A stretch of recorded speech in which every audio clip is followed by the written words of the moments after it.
Hello, this is Joe Jasper, and I'm going to talk to you about Topaz Studio and what it is I found so helpful about this program to permit my creative expression in photography.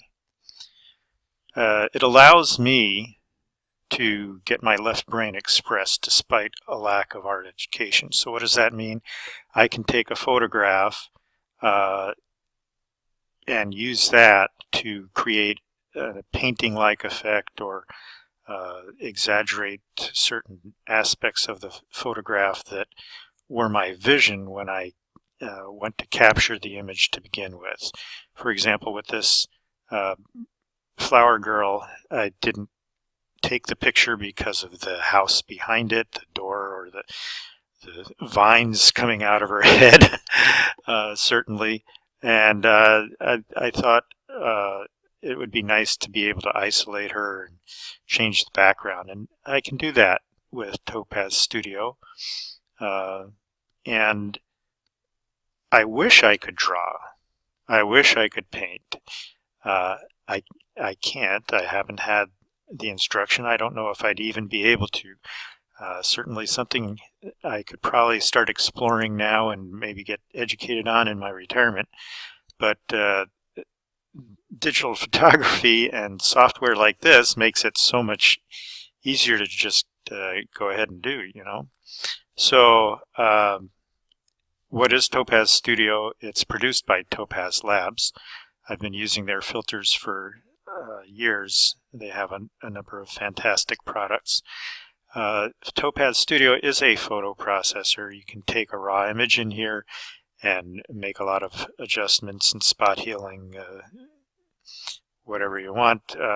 But it also has all these fantastic effect presets, as you see on the left side, and those are just kind of like headings for what lies underneath hundreds of preset effects. To which one can add. So if you come up with some neat adjustment that you want to be your style for certain pictures, you can save that as a preset and it'll show up under my presets, or you can even share those with the public, and Topaz may choose to then upload that to the community. So, for example, there are the usual basic adjustments for HSL and contrast, brightness, all that jazz, white level, black level, sharpening are all possible with what comes in here, such as detail. While it is not an HDR processor, you can use a single frame of a photograph and create an HDR effect. So a single frame HDR is done pretty well, and this is basically Topaz's Adjust 5 made a little easier for us with presets. There's painterly effects, glowing, neon effects, and simplifying effects. So all that is available. What I thought I would do is not go through using the actual software, but demonstrate multiple variations on one image to see what the range of Topaz Studio effects can be for you. Some of these effects were produced in as little as a few minutes, and some took 30 minutes, but the average for me is usually about 20 minutes to come up with a result. But I can spend hours sometimes tweaking things just the way it likes. I also threw in a number of other example images that I produced with Topaz Studio, and hopefully this will inspire you to really explore the depths of this program. So this is an original sailing ship photograph that I took years ago at the Port Townsend Wooden Boat Festival. I was standing on shore and this was sailing by offshore. I conceived of it as becoming a greeting card, a note card with a soft, dreamy watercolor effect, and I was able to achieve that, I think, pretty well. And I have subsequently printed this on a matte note card paper and been very happy with it. But I also decided to take it into more of a vintage look. So this is a black and white version of the same photograph with some sepia tones and an overlaid texture effect of a delaminating, peeling photographic paper or cardboard.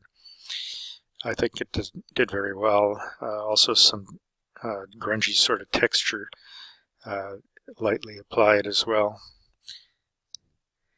This is just a black and white sketch, so you need to dive into the actual controls on the right-hand panel of Topaz.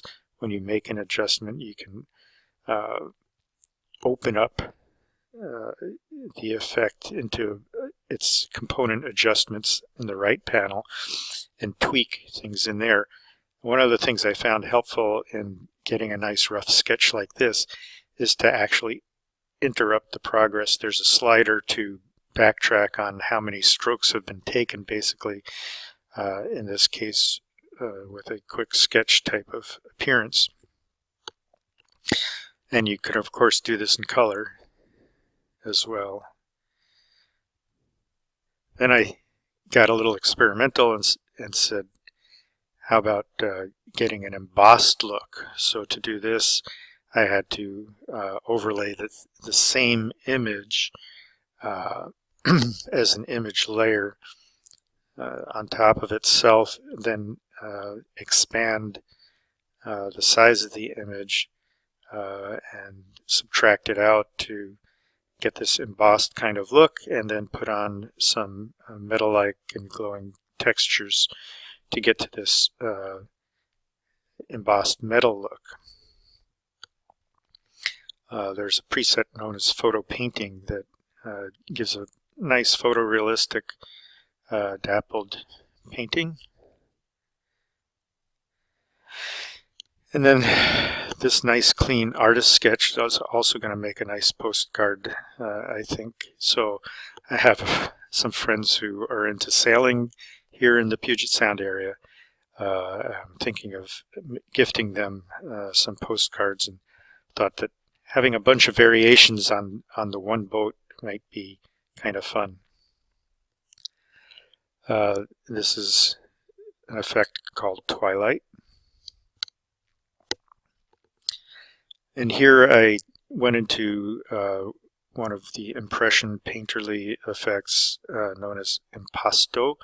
I made the paint opacity and volume heavy, and tweaked the size of the brush, things like that, to get this pretty classic, I don't know, 1930s kind of oil painting, 1940s, that you might see kind of often as a small, maybe 6x8 kind of painting. I know we used to have some painting like that on my parents' wall. And then this is a pop art version of it using a preset that I gave to the public to make pop art. Then you can get a little crazy with some of the neat effects. This one is a neon kind of glow effect called Amped Up. This one is blazing neon, and this one is a combination of a couple of effects, brilliant neon and beautiful light.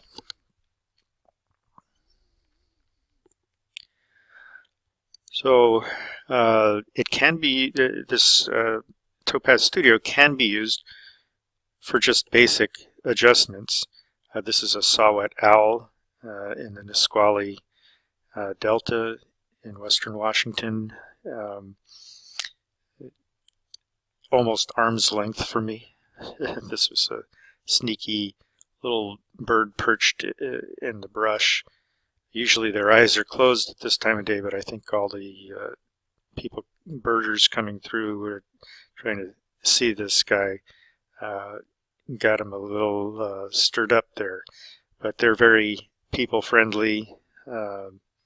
Love the eyes. And it was fall, so there was a blackberry bush turning this beautiful golden yellow behind him. So this is just mostly basic adjustments. And again, in the realm of just photography without getting crazy, using this HDR color effect takes a single frame. So when you're dealing with something you'd like to see grungy, this is able to achieve it. And here is a combination of HDR like effect, again on a single image. Both of these cars are single images with the HDR like effect, and using some masks to eliminate distracting background, some texture effects and things like that, a little bit of neon glow to get extra color into the reflections. Then one can get a little more artistic, and this is just a basic photograph that's been reinterpreted with some impressions, probably some chalk effects and things like this to tone it down. But before I did that, I was able to use just the basic adjustments and to use a spot healing brush to get rid of some things that were just elements in the photograph that were distracting. Here's another photograph that actually combines both the impression effects and the true photograph. There's nothing artificial in terms of bringing in other elements in here. This was the background. The sky is just really hypered up with HDR color again, some textures, and a little different treatment on the foreground elements to bring out light that really wasn't like this. If you look at the initial image, it was very flat and gray, but to be able to bring out these subtle colors is just amazing. So one of the things I really like is Impressionism, and I love old dilapidated barns and sheds and things. So this one I just amped up with some basic tweaks, basic photography adjustments, photo adjustments, and then took it into impressions. It's sometimes good to treat the main subject with more detail than the foreground, for example, here. So often I do 2 runs with the impression or painterly effect, one with a finer brush for my subject, and then a larger, rougher effect perhaps for the periphery. And here's another example of that in a flower girl, where her face is finer brush stroker and lighter than, say, her arm, and most definitely the background. Here I combined, again, basic effects, HDR-like effects, a very light dose of impression and a texture effect to get this final result. This one I converted to black and white. It's a vertical motion blur. If you've ever done this, while you're taking a picture with a slow shutter speed, you just sweep your camera upward, and it gives a little bit of eerie blur to the trees, or a lot, depending on how swiftly you're panning. And then did some basic adjustments and added fog that I masked on some of the foreground trees, a little lighter in midground trees, and then not at all on the far, but also a lighter mask towards the bottom and no masking to the top in order to get this fog effect to look realistic. This is a well-liked sketch of mine. This is a photograph converted mostly with pastel-like or chalk-like effects. And here's a selfie done with Churrusco. Again, fine brush strokes for the face and the hair, using masks to give a variety of levels of detail to the subject, and then a bigger, rougher brush for the periphery, then applying some glaze and texture effects to soften it a bit. So just running through a bunch of examples, I think you can see that this is a very capable and exciting program for anybody who wants to take their photography to a more artistic expression. Impressionism, in-your-face bold stuff, or soft things like this. It's a wonderful program that gives me hours of pleasure almost every day. So good luck. I hope you enjoy it as much as I do.